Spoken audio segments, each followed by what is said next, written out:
სოფლიო პატრიარქი ბართლომეოსი პატრიარქი ილია მეორის დაკრძალვაზე ჩამოსვლასთან დაკავშირებით ავრცელებს ასევე ინფორმაციას სოფლიო საპატრიარქო ის წარუძღვება მარად სახსენებელი ილია მეორის დაკრძალვის მსახურებას, რომელიც შესრულდება ყოვლადწმინდა სამების საპატრიარქო ტაძარში და პირადად გამოხატავს დედა ეკლესიის თანაგრძნობას და სამძიმარს ქვეყნის მღვდელმთავრების, სამღვდელოების, სამონაზვნო დასის, ხელისუფლების წარმომადგენლების და მორწმუნეების მისამართით.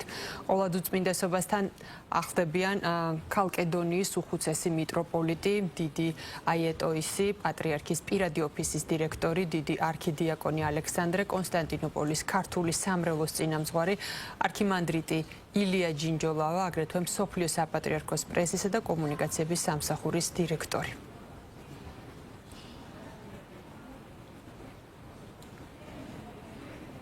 საქართველოს კათოლიკოს პატრიარქის ილია მეორის დაკრძალვაზე თბილისში ვატიკანიდან ქრისტიანთა ერთობის ხელშეწყობის დიკასტერიის პრეფექტი კარდინალი კურტ კოხიც ჩამოვა. ინფორმაცია კათოლიკ ვატიკანის საელჩოზე დაყრდნობით ვრცელდება. კარდინალთან ერთად დელეგაციაში იქნებიან მონსენიორ ლადრაპა იარომირი, ქრისტიანთა ერთობის ხელშეწყობის დიკასტერიის თანამშრომელი, მთავარეპისკოპოსი ანტე იოზიჩი, სამოციქულო ნუნციუსის და ასევე დიპლომატიური კორპუსის დეკანი საქართველოში, პაპის დესპანის მრჩეველი ეპისკოპოსი ჯუზეპე პაზოტო, კავკასიის ლათინ კათოლიკეთა სამოციქულო ადმინისტრატორი და აღმოსავლეთ ევროპის სომეხ კათოლიკეთა ორდინარიუსი ერევანში. კარდინალ კურტ კოხი იხსენებს საქართველოში ვიზიტს და წერს.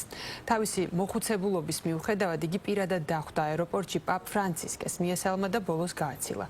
მათ შორის იყო ორი ძალიან ლამაზი შეხვედრა, სადაც პატრიარქმა ილიამ რომის ეკლესია დალოცა. ზოგიერთი მიტროპოლიტი ამას არასდროს გააკეთებს, ვინაიდან ისინი რომის ეკლესიას არ მოიაზრებენ ეკლესიად. როდესაც მე 2 წლის წინ საქართველოში ვიმყოფებოდი, ამ პრობლემებზეც ვისაუბრე. შევხვდი ქართველ კათოლიკეებს და მათი გასაჭიროებაც მოვისმინე. განსაკუთრებით გადანათვლასთან დაკავშირებით წერს ის. ეს არის ძალიან სერიოზული საკითხი, რომლის შესახებაც დისკუსია უნდა გაგრძელდეს, აღნიშნავს წერილში კარდინალი.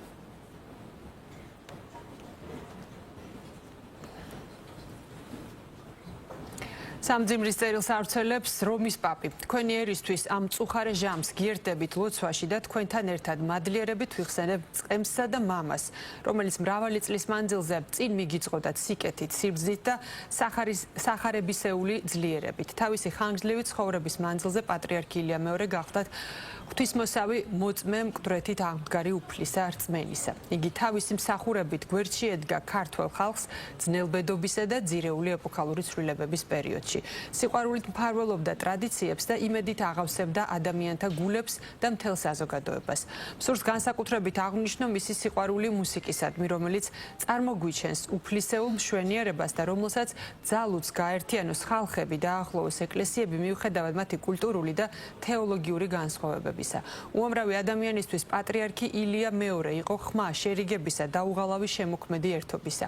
იგი გულთბილი და ძმური სულისკვეთებით შეხვდა ჩემს ორ წინამორბედს, წმინდა იოანე პავლე მეორეს და პაპ ფრანცისკეს და ახლა როცა უფალს ანდობთ ამ ერთგულ მსახურს, ყვავაც ჩაგვესმის პავლე მოციქულის სიტყვები, დასტურად იმისა, რომ იესოს აღდგომა ჩვენი რწმენის საფუძველი და იმედის წყაროა, რადგან თუ იესო არ ამღერა, ჩვენი რწმენა ფუჭი ყოფილა. ამიტომაც მწყემსის სიკვდილმა გულების სასოწარკვეთით კი არა, იმის რწმენით უნდა აგვივსოს, რომ სიცოცხლე არ ქრება, არამედ გარდაიქმნება. ამ გზნობებით აღსავსე ჩემს ძმურ სიახლოვეს ვუდასტურებ თქვენს მაღალ ყოვლად სამღვდელოებას, ასევე რომელსაც თანამოსაყდრეობის მძიმე ტვირთი აკისრია. და უფალმა მოგმადლოთ სინათლე, სიბრძნე და ძალა, რათა თქვენს იმგვარი მწყემსისეული სიყვარულით წარუძღვეთ საქართველოს მართლმადიდებელ ეკლესიას, როგორითაც გარდაცვლილი პატრიარქი მიუძღოდა. შევთხოვ ყოვლადწმინდა ღვთისმშობელს ნუგეშისა და სიყვარულის მოსასხამით დაიფაროს თქვენი მაღალი ყოვლად სამღვდელოებსობა, წმინდა სინოდი და მთელი ქართველი ერი, წერს რომის პაპი სამძიმრის წერილში.